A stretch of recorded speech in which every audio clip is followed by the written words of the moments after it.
আমার যদি মনে হয় যে না আমি মাজারে যেয়ে বসে থাকতে আমার শান্তি লাগে, আপনি কে আমাকে অ্যাটাক করার? আমি আমার আব্বাকে দেখছি, উনি সুফি ইসলাম মানে এক পীর সাহেবের মুরিদ ছিলেন। বছরের পর বছর উনি মসজিদের নামাজ পড়তে পারেন নাই, বছরের পর বছর ঘরে নামাজ পড়তেন। গভর্নমেন্ট এটা পারবে না একা, এটা গভর্নমেন্ট অবশ্যই সিকিউরিটি জিনিসগুলো দেখবে, বাট এটার সাথে সোসাইটিও এই জিনিসগুলোকে আন্ডারস্ট্যান্ডিংয়ের জায়গা নিতে হবে।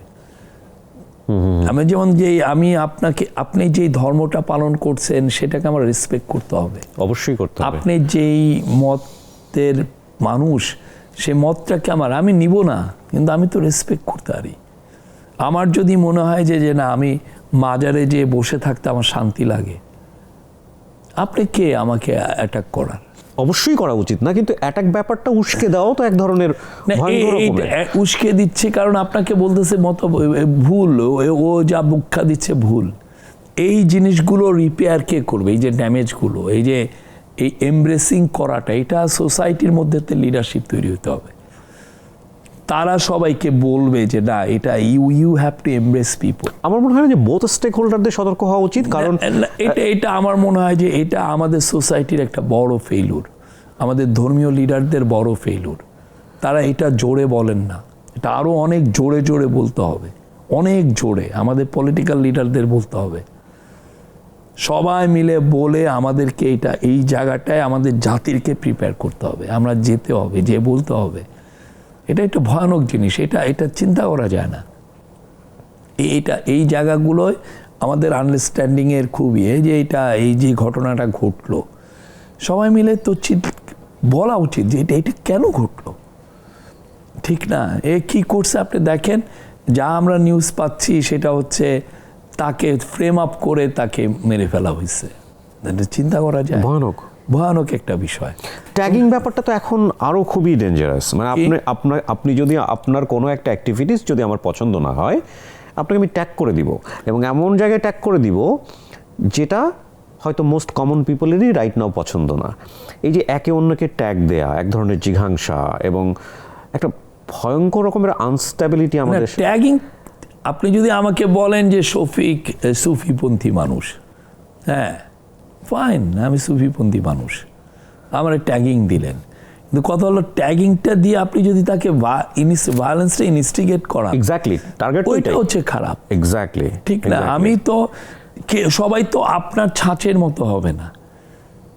আপনি যেই ছাঁচটা মেজরিটির যে ছাঁচ, সেটা তো সবাই তো আর মেজরিটি মুসলিম হবে না, সুন্নি মুসলিম হবে না, সবাই তা এক একটা এক এক রকম না। এই জিনিসগুলো আমি আমার আব্বাকে দেখছি, উনি সুফি ইসলাম মানে এক পীর সাহেবের মুরিদ ছিলেন। বছরের পর বছর উনি মসজিদের নামাজ পড়তে পারেন নাই, বছরের পর বছর ঘরে নামাজ পড়তেন।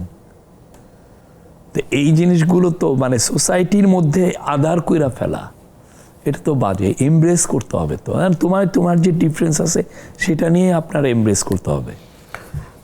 সবাইকে দেখতে হবে যে কারো ধর্মীয় অনুভূতিতে যাতে আঘাত না লাগে, সেটাও খুব ইম্পর্টেন্ট। সব ধরনের অনুভূতি, এক্স্যাক্টলি। কেউ যদি মনে হয় যে আমার এইটাই বেটার লাগে, আমার রবীন্দ্রসঙ্গীতই আমার সবচেয়ে আনন্দের বিষয়, আমার সেটা সম্মান করতে হবে, ঠিক না? যেই পথে থাকুক না কেন তাকে তো আমার এমব্রেস করতে হবে। এই জায়গাটায় আমাদের সোসাইটির থেকে বড় লিডারশিপ তৈরি হয় না, যারা এই কথাগুলো জোরে জোরে বলবেন।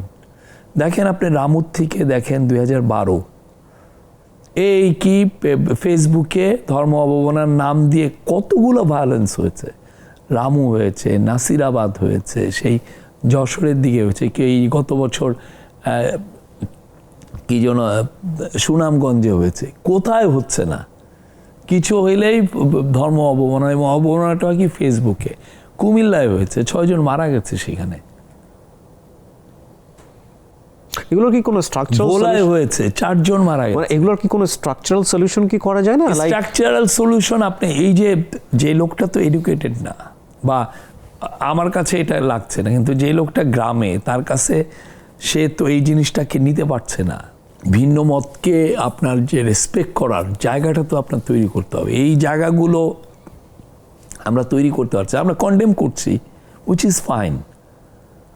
রাইটসের জায়গা থেকে মানে অধিকারের জায়গা থেকে আমরা কন্ডেম করছি, করছি, কিন্তু ব্রিজ বিল্ডিং করছি না।